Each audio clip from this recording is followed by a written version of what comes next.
Hi everyone, it's a pleasant Sunday morning. I thought I'll impart some Sunday wisdom. Not that I have a lot of wisdom, but just thought I'll share some thoughts that have been running through my head all through the week. It's been a tough couple of months, and also the past few weeks have been a little difficult. But some of these things, some heavy thoughts run through my mind sometimes, and I feel it's better if I share it with an audience, and that's the idea behind the whole thing. So it's not about helping you, it's about helping myself. I'm a very needy person. I'm helping myself and being very selfish. Sorry about that. But anyway, getting to the point. So I just wanted to talk about this whole debate that's going on about who is the stronger sex, male or female, and who's the better one, who can do better, who is more capable, who is more competitive. And I feel it's turned into a whole mess, to be very frank. So to sort out things, here are few things that I feel I should bring to light. So first of all, we have a lot of female weightlifters. So in terms of physical competence, we are quite ahead, and or at par, I would say. And we also have a lot of tolerance to pain, whether it's menstrual pain or whether it's at the time of pregnancy, the cramps or delivery pain. We're able to manage that. We're able to withstand that much pain. Not to demean the men, they have their own struggles, they have their own challenges, and they're facing them with a lot of courage and strength, and it should be that way. But this whole comparison, it sort of messes up the whole equation. So even between couples, very often that is the tussle that keeps going on, whether it's me or it's you or who's the stronger one. So it's not about that. It's not a debate, it's not a fight. It's more of something that needs to be given thought about, and that needs to be thought about. And if you go to see, it's quite simple. What I really feel is women have emotional needs, and a man is required at times where a woman needs a companion. And I'm not saying no, at times no one else can offer that support, because you can't fix every problem by yourself.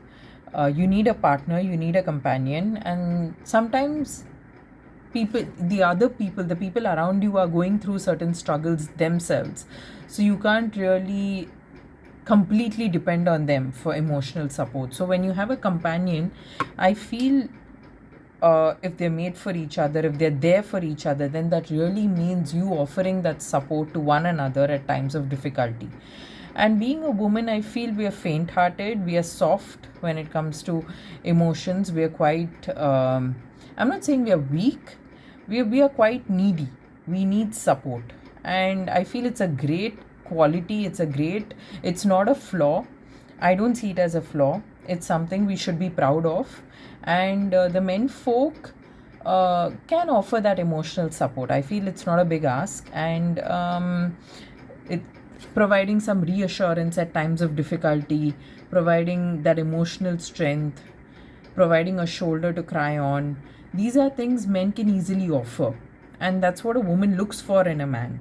More than, looks, and more than money, and more than the other materialistic things. Emotional need is the biggest need, or it's a void that a man can fill in a relationship. So when you're married to someone, at least during your early years of marriage, to set the foundation strong, it's important for a man to, or even vice versa, a woman to offer emotional strength and be a pillar of support, so that both of them can get through hardships quite easily. They need to be each other's source of strength, because we deal with a lot of struggles outside home, we deal with a lot of hardships outside home. We're very well aware of office pressure, and we're very well aware of people in the outside world, and how sometimes it can get very difficult to deal with them. So at those junctures, I really feel you want to come back home to a pleasant environment, to a nice person, a nice individual, a warm individual, a calm individual, someone who can, make you feel more relaxed, more at peace. And I feel that's what we look for, and as women. And Men are more than allowed to cry, to even share their emotions. It's much better than bottling it up. I know they have their own ways of dealing with their problems, and not all of them are sharers, and to each his own. But it's always, they're more than welcome to feel free to share what their emotions, what they're going through. Maybe women can help. Maybe we're all yours and we can offer support. So this whole comparison of who is the stronger one, which is the weaker sex, I think this needs to be eliminated and it should be put an end to. And you can't carry flags and keep saying that, hey, listen, we are no less. So it's not about that. It's not a competition. It's more about emotional needs. I think we live in turbulent times and stressful times. We see a lot of destruction happening around in the world, and if that's not enough, we face a lot of struggles just outside of home. So if these are already difficult, these are already heavy on us, so when we come back home, we want someone, a nice individual to reach out to listen to us, to sort of lend a ear, to even just a hug, or just a forehead kiss, or just to lie on their shoulder and just enjoy some quality time together, watch a nice movie, or spend some nice time together. You need a man.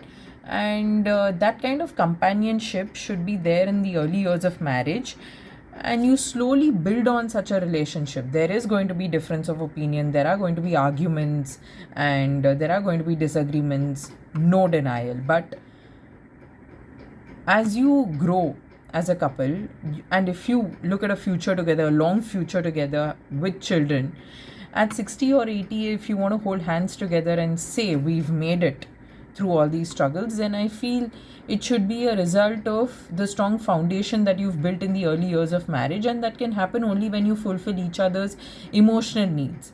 So which is very important, and that's what a woman, that's what partners, or that's what great couples should try and establish, or should try and go after. That is the goal they should go after. I don't know, nowadays people talk about couple goals. They talk about these celebrity Bollywood couples, or these couples whom we see on media. They consider themselves to be like great, setting great goals for us. But I view it more as having a simple life, being simple individuals, being there for each other at times of need. Just that much is enough to fulfill the void, and just that much is enough to have a successful relationship. I'm not here to give advice, and there could be anyone could easily challenge me, is what I feel. But there are certain things: showing empathy, showing compassion, sympathizing with someone's difficulties, and when someone's going through hardships, looking at them, feeling for them, being there for them. I mean, I myself feel I've not done that in the past, and I sort of have some remorse and regret associated with it. But I feel just that much can really go a long way in establishing a strong foundation for a relationship. So this is something that I've been ruminating over, and I've been thinking about for a long time. Just thought I'll share it with you. Happy Sunday to everyone. Thank you.